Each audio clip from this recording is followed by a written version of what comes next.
This is Micornus Phokane, the leader and the founder of Church Governance Solutions. And today I want to just speak about some facts to consider when you are naming a church, because I know some of you struggle a bit when you want to name your churches. And I've seen people that name churches, and after a while, they change the name because they feel that the name was inappropriate.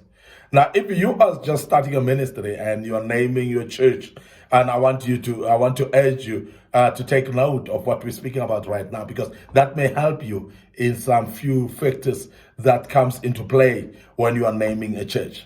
The first thing that I want you to look at, to consider very simple name, easy to remember and easy to mention as well. And I've seen many names of churches that becomes like a sentence. And many times when people are calling it, it becomes then problematic because people cannot remember it all. People are forever calling it differently because the name is complex, the name is long, the name cannot be remembered. And therefore, there are many people that keep on finding out, what is your church, by the way? They keep on finding out from you because they keep forgetting the name. But the name is complex, the name sounds difficult, and therefore everybody cannot remember it. So please make it simple. Let it be easy to remember, and let it be very easy to mention as well. And that's very key when you are naming a church. The second thing is consider a name that is in line with your vision. And the reason why a church name can be remembered easily is when you've got a vision and you're in line, you make it in line with the vision. Like if your ministry or your vision is about evangelism, and then you can say this evangelism, or maybe Johannesburg Evangelism Church, something like that. Johannesburg Evangelism Ministry. So it becomes very easy because it's actually a name of a place. It becomes then the name within the vision, and then it's a ministry. So it's easier to remember. But the point here that I'm trying to drive is that when you know your vision, it's always easier to remember the name of the church when you know it is in line with your vision. And also, it actually helps your own members that are in the church to remember your vision, because the crucial thing about a vision in a church is for the members to remember and for them to be able to pursue that vision every day of their lives. Remember that the mandate that God has given you becomes the ultimate as a leader in the church. So you cannot ignore having a mandate that God has given unto you and follow it every day of your life.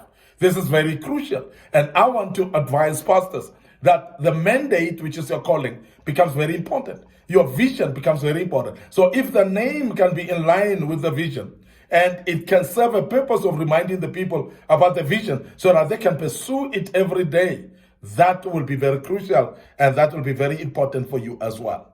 Remember also to avoid naming the church with personal name, because that reduces actually the church into a personal affair. It makes it a family business. It makes it your own church. And therefore what it does, it actually discourages people that come to support you, because you are actually making it your own. I'm discouraging things like Micornus Ministries, discouraging names like Phokane Ministries. Because when you do that, then you basically are becoming very, very limiting to the people that come to support you. Because they are starting to feel they're coming to support not the work of God, but they're coming to support your own dynasty or your own family dynasty. Yeah. It becomes like a family business that when you support, you're supporting a certain family. You're not supporting the work of God. And that limits the church in a big way. And I want to emphasize it as well, that many of the times we have seen that those ministers that are called by the names of the people have got accounts of personal financial accounts. And as a result, then, people feel they are being limited here because you are actually enriching an individual. You're not actually supporting the work of God. You're enriching an individual. That actually brings that sense to the people, and it reduces then the power of that ministry. Now, I want to also emphasize the fact that avoid naming the church by the location, as that will limit what we call expansion. Like if I can say, for instance, I can say Johannesburg Church. If I'm saying Johannesburg Church and then we have to relocate from Johannesburg, it would then mean that you must change the name. Secondly, if you were then to have branches that are somewhere else, what are you going to say? You're going to say a branch of Johannesburg Church, and what do you call the branch? And that becomes very difficult actually, because the branch may be far away from Johannesburg. And if you're going to call it Johannesburg Church again, then you are actually limiting the expansion of the church. And I'm emphasizing this because we have seen churches that are named by locations, but then yet after that, because of limitations maybe of space, whereby you've got another land somewhere away from the city that you've named your church by, you move away far from the city where you originally started, where you named your church about, and therefore it becomes problematic because you're still calling it Johannesburg Church, but you're not in Johannesburg anymore. And I want you to make yourself aware of that it may be limiting to what we call expansion and expansion opportunities as well. Now, name the church language that resonate with your target group. Now, I'm saying that when you name the church, it is actually not limiting to say every church should be in an English name, or a name that in a language that is always the language that is common to names of churches and so on. Nothing leads you to that. You can name your church in the language of the people in that vicinity.